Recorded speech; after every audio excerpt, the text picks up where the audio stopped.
第一係因為我媽媽又係美髮師嚟㗎，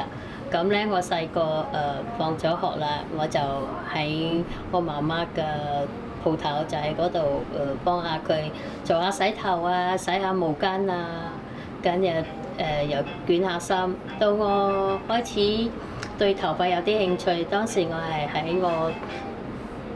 teenager 嘅時候啦。咁我覺得呢個髮型嗰個好奇妙嘅，係好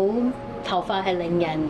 會有一種會開心，佢會跟住你嘅年紀你需求啲乜，咁我覺得呢個頭髮係我最開心，我結束到係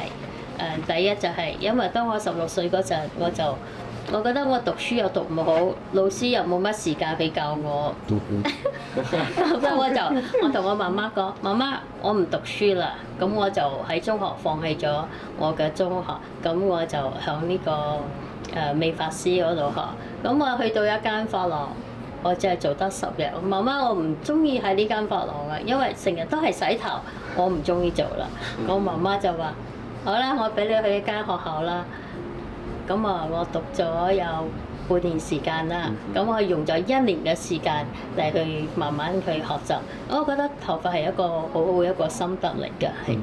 第一佢好有創意啦，好有藝術性啦，係尤其是我覺得係喺呢個社會度，你做邊一個行業，去邊一個場所個髮型咧，係我哋第一個嗰個形象係俾人睇到係會滿意啦，係會開心嘅，係。